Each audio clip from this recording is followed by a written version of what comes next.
Hey everybody, welcome back to the Moscow Mules. I'm Shay Bowes, and of course I'm joined at a distance by my good old pal Augie. And listen, aren't we all delighted that at least one thing is absolutely clear this week? That the war in Iran is over. Yeah, it's over. Forget the ships burning in the Straits of Hormuz. Forget the children dying in the schools. Forget the US aircraft dropping out of the sky. Forget all those US servicemen who are going home in boxes thanks to the big Don. It's all over now. Yeah, famous last words. Yeah, tell me about it. Run it, Augie. Operation Epic Fury. Is that a great name? Well, it's only good if you win. You know, you can only do. And we've won. Let me say, we've won. You know, you never like to say too early you won. We won. We won the bet. In the first hour, it was over.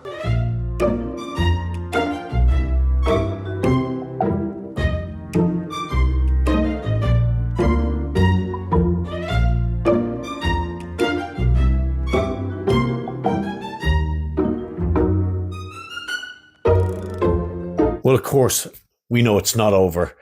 It looks like it's a long way from over. International markets don't look like it's over.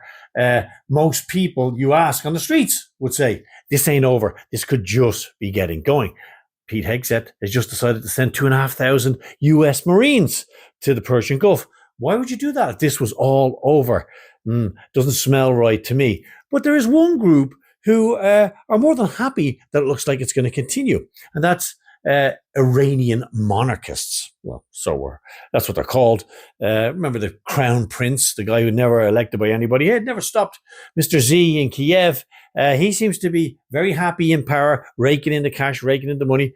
Let's have a listen to what happened when our friends over at the Grey Zone News, Max and the guys, managed to interview some of these young Iranian monarchists. Yeah, it's 2026. And these people still exist. They want this man, son of the Shah, to walk straight back into power in Iran. It all went absolutely great last time. Remember, Pops? He was a great guy, blowing billions, disappearing millions. Yeah, for sure. What could possibly go wrong? Run it, Oggs. 150 school girls that were killed. I mean, ultimately, you see this as worth it. Like, yes, 100%. 100% is worth it, yes. There was that school in Iran that was bombed, 150 dead. But you see this all as worth it. I mean, you think we should go to the end? Yes, it's worth it. And that's why we are here. We are going to protest. Even if it was not an Islamic regime missile, it was worth it. Very, very worth it. If you had Donald Trump's ear right now, you were in the Oval Office, private room, what would you tell him to do? Please finish the job. Just finish it, whatever it takes. Now, something else we've noticed about these Iranian monarchists is if you have a look at their posts on Twitter, you got to ask yourself who's behind all this. Quite coordinated. I'd say there's quite a few bob being poured into this. Mossad, of course, absolutely nothing to do with it. But they're very, very happy and very animated about the potential for an actual boots-on-the-ground invasion into Iran. Now, we all know how many people will have to die for that to happen. Afghanistan, Iraq, Libya, Syria. Let's not even talk about Vietnam. You'd imagine that the best predictor of future behavior was past behavior. The people would have learned a bit from this, but no. And guess what? How many of these Iranian monarchists will actually be going back to the US in boxes if a ground invasion actually goes ahead? Inconvenient question. Let's not ask it. Let's have a look. Run it, Augie. We Iranians outside the country hear your threats every day. You threaten our lives, our families, our mothers. You even sent killers to my house in New York City. But we are not afraid anymore. We may be wounded, but we will never bow to our oppressors.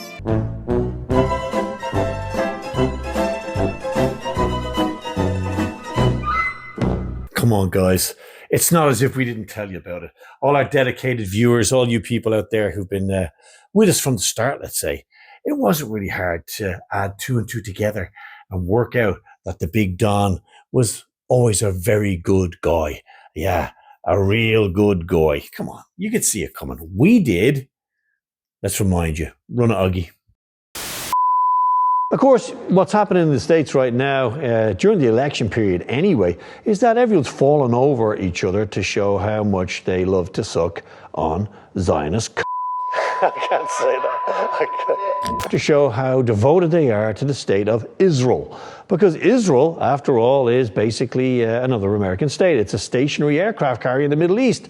Not to mention the fact that they started the whole show back in 1947. Let's all forget that. But as the election nears, there really is a clamor to show how dedicated you are to Israel. And the big Don, sadly, has kind of lost a bit of self-esteem. And he's down on all fours, scurrying around trying to please the boys in Tel Aviv.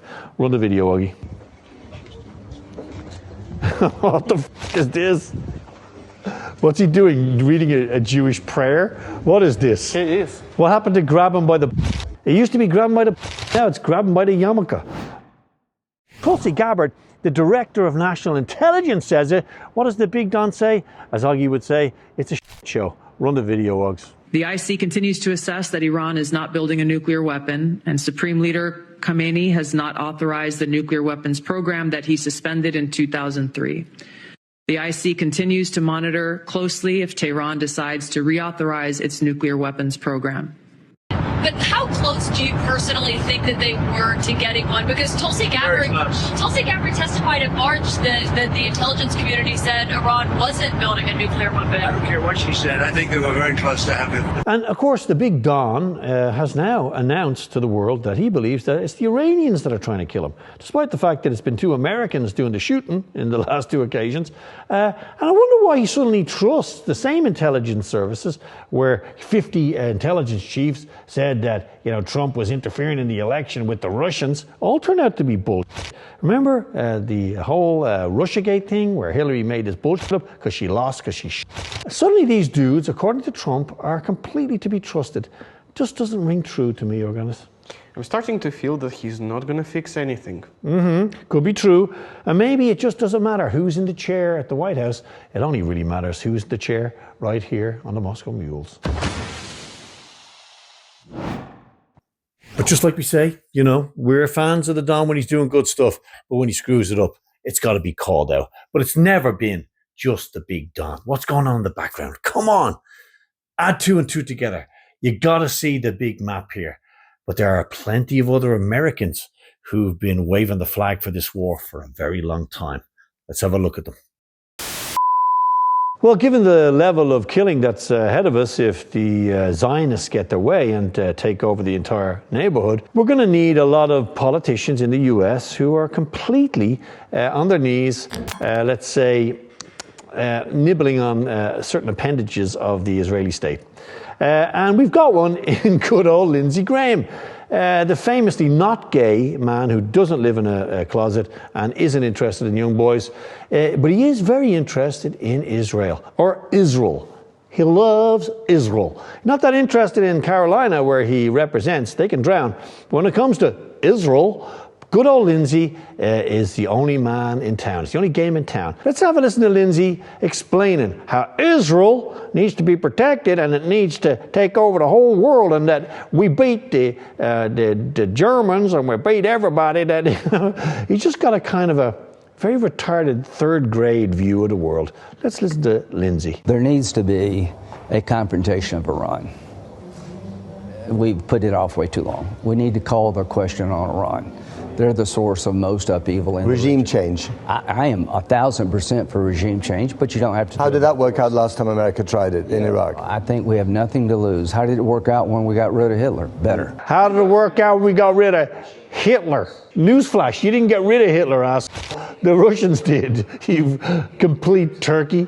It looks to many people around the world that America, despite its extraordinary leverage over Israel, potentially, and the weapons that you supply them, really hasn't been calling in the chips and exercising his leverage, and they've been taking you for fools here. Well, here's what I think is foolish for us to hold them back. What would you do in America if somebody came across our border, raped women, put babies in ovens? What did we do after Pearl Harbor? We went to all-out victory. I don't remember the Japanese putting any Americans in ovens in Pearl Harbor. Japan to smithereens. We destroyed Berlin. That's not an option here. Think of the name Cruise. Let me just start there. Cruise. You think Tom Cruise, right? Small guy, believes in that isn't real, right? He was one of those Scientologists, right? He's not the only little dude called Cruise who believes that that's not real and doesn't have a clue what he's talking about. There's another guy called Ted Cruz who wants to bomb the out of Iran, which is an absolutely ancient culture, by the way. You know, they gave us, you know, astronomy, poetry, beautiful music. Of course, you know, we've got guys in charge right now. You may agree or disagree. It's still a sovereign state. You can't just bomb the shit out of it, but you can if you're Ted Cruz. You know why? Because the Bible tells me so. Oh yeah, that always works out perfectly. A 2,000-year-old book that was written like 200 years after the dude that is the star in it is actually dead. Yeah, let's all follow that rule. Eh, Augie? Well, turns out most Americans don't actually think so. According to the latest poll, 60% of Americans disapprove of the idea of invading Iran or dying for Israel. Yeah. 24% are undecided. More lobster, more steak. And only 16% think it's a great idea. And I bet you one of those 16% is this retard. Yeah, let's have a look at Mr. Cruz making a complete tit out of himself. Oh, this one's an absolute beauty. Run the video, Augie. How many people live in Iran, by the way? I don't know the population. At all? No, I don't know the population. You don't know the population of the country you seek to topple? How many people live in Iran? 92 million. Okay. Yeah, How could you not know that? I don't sit around memorizing population tables. Yeah, of the countries you were planning to destroy. I don't sit around memorizing population tables before I go destroy a whole country, kill a million people. Yeah, I don't do that. Well, it's kind of relevant because you're calling for the overthrow of the government. Why is it relevant whether it's, it's 90 million or 80 million or 100 million? Why is that relevant? Because if you don't know anything about the country... I didn't say I don't know anything about Okay, what's the ethnic mix of Iran? I didn't say that. I just said I want to cause a war. I want to kill a lot of people. I want to kill everybody. Freak. What is it with these Americans? Well, the secret here, Che, is the monies. I have a feeling Augie's going to tell us lots of really boring numbers. Yeah. This is where I check out for 5 minutes. Except they're not boring, but more like infuriating. Because Ted Cruz is willing to make you go to war for $1.8 million he got from AIPAC. What? Wait a minute. Let's rewind that. Ted Cruz got like $1.8 million from AIPAC? The Israelis. The Israeli Friendship Society. AIPAC? What is that again? It's the American-Israeli partnership of ruling over your country. So basically, it's a huge lobby group, probably the most powerful anywhere. AIPAC, check it out. Yeah, Google it. And these boys basically brag about owning people, right? They posted these big ads after the election saying like 80%, 90% of people who supported AIPAC got elected. In other words, support us or you're not getting elected, ass.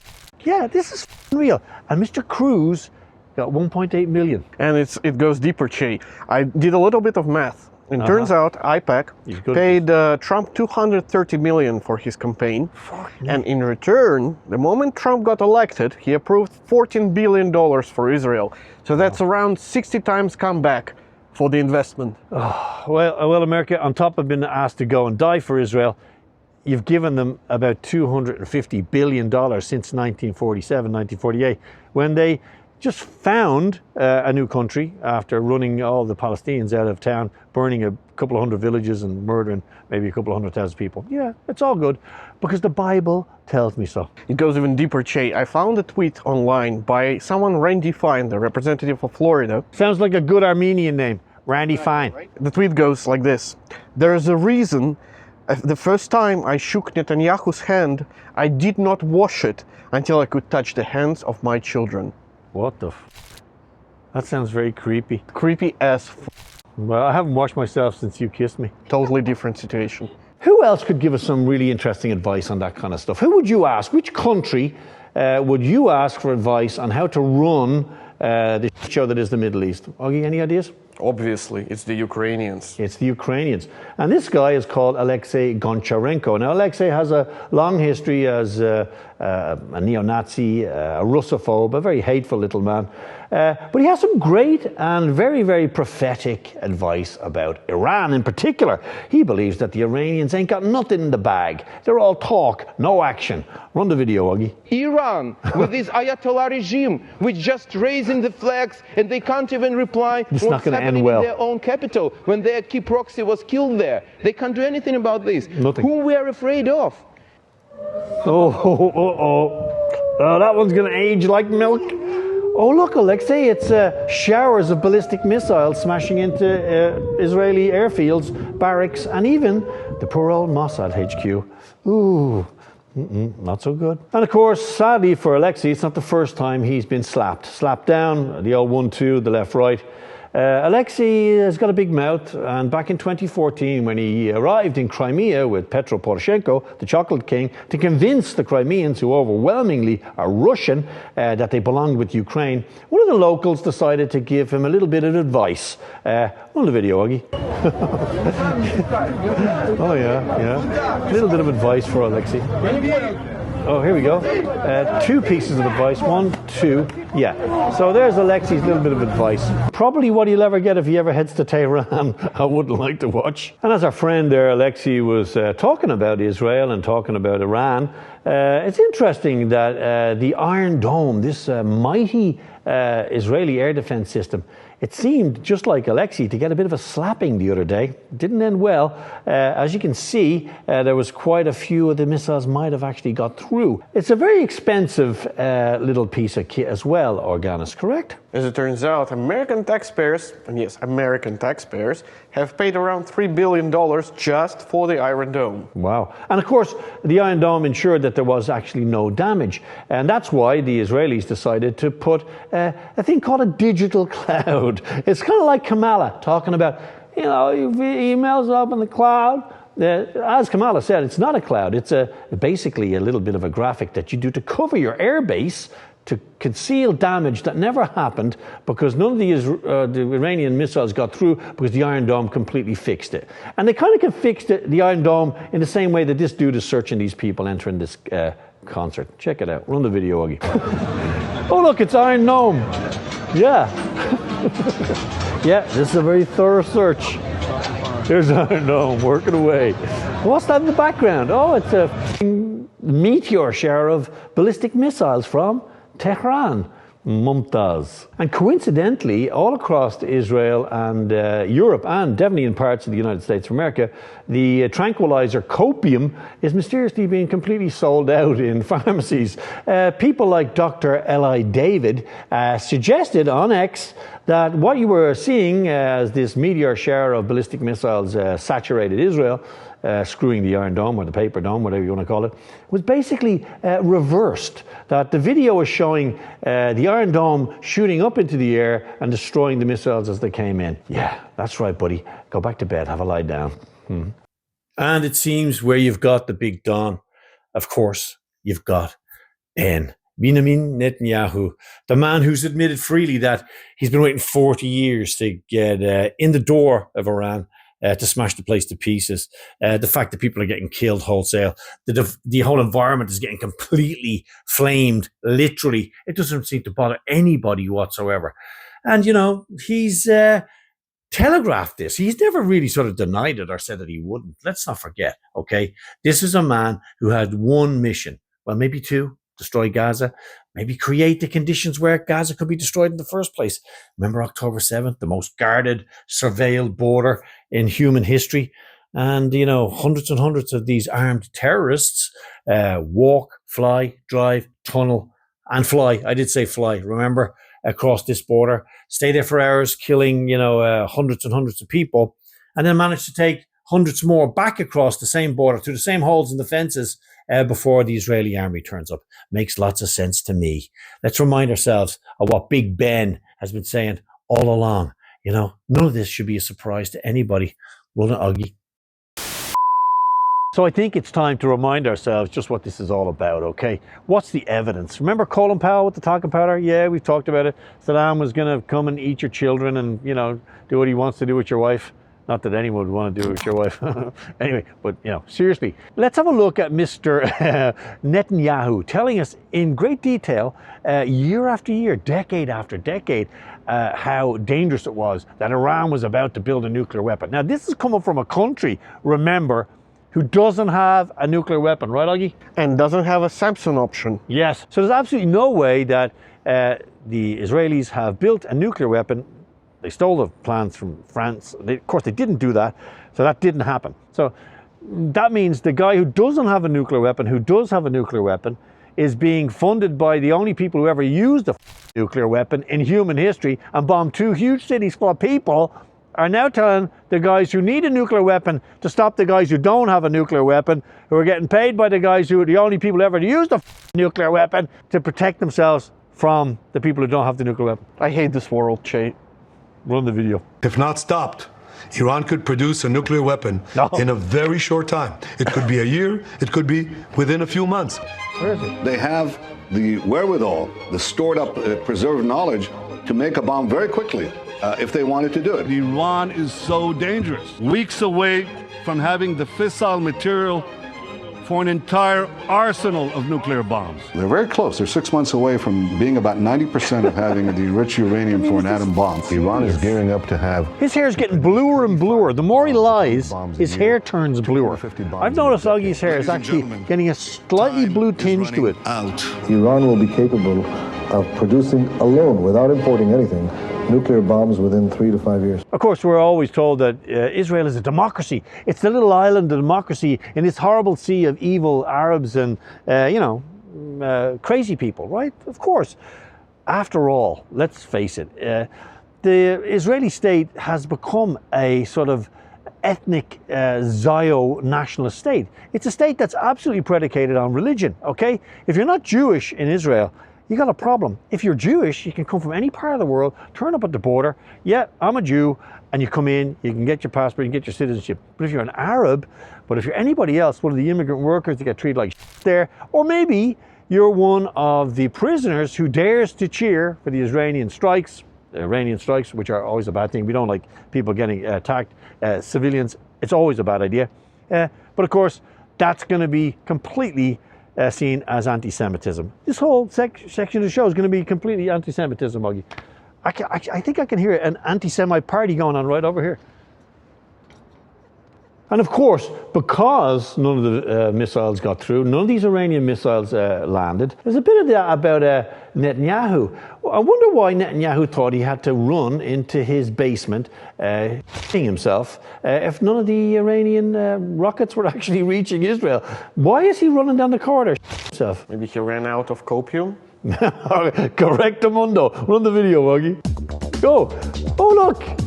Big Benny can actually move. He looks like a rat going up a drain pipe when he sees the rat catcher arriving. Now, check this out. Just afterwards, he made an address to the nation, and he looks completely stable and fine, doesn't he? One of the side effects of copium, you get the jitters. And of course, a society like Israel dishing out so much brutality, punishment, genocide to its neighbours, you'd imagine a bit of it seeps inwards and they start to treat their own citizens like... And guess what? Surprise, surprise, Augie, they're doing just that. Here's some of the people protesting to get the, the hostages released. Of course, they're called hostages if the Palestinians take them. They're called prisoners if Israel does. These people are out on the streets and they get a little taste of the brutality that their Palestinian neighbours have been getting. Run the video, Augie. It's highly brutal, is it, to get a bit of whipped cream doused on you. Augie pays good money for that of the weekend up in the gay club. Now, there is another group in Israel who don't want to fight on the basis of their religion, and that's the ultra-Orthodox Jews. Now, they've come into conflict with Benny Netanyahu's boot boys as well, and it ain't too pretty. They're getting a good old slap too, just like Mr. Goncharenko. Run the video, Augie. Boom. Oh dear. So this doesn't look too pretty. I mean, is this what you would call, appropriate punishment for somebody? Not for your own people. Well, the terrible reality is that the Israelis don't have enough soldiers. It's a very stretched army with their war in Gaza, which isn't doing that well, and the war now in Lebanon. They're going to need more people, and it might be the Americans that actually have to help them, because the Israelis aren't really happy with what they've got over there in the biblical East, as they say. They want to take over the whole show. Yeah, they're going all the way to Damascus. Don't take it from me. Take it from Mr. Smotrich. Yeah, it's a Ukrainian name, from the locality. Run the video, Augie. Well, yeah. Me. Bezalel With those eyes. a une vision maximaliste de la terre promise. What? Elle inclut les I mean, look, if I don't take it, somebody else will. What do you say? En Irak, en Égypte ou encore en Arabie Saoudite. Une vision certes radicale. They're taking the whole neighborhood. They're taking the whole neighborhood. Yeah, for real. That's pretty interesting. You know, there was a term for this type of behavior back in 1940s in Europe. I think it was called Lebensraum, or living space. Yeah, interesting. But you know what? We've decided to do a bit of a calculation. Here on the Moscow Mules, strategy and geopolitics are actually a specialty of ours in the Center for Disinformationology. So we've equipped ourselves with the most up-to-date mathematical tools to actually calculate how many women, children, babies, and basically civilizations will have to be destroyed for Israel to engulf its neighbors. We will now reveal our technological breakthrough. Organis? My pleasure, Che. Yes. So we're going to start with... Let's count all the population of the regions that Israel says belong to it. Good idea. Syria, 21 million. Yeah. Iraq, 44.5 million. Okay. Lebanon, 5.5 million.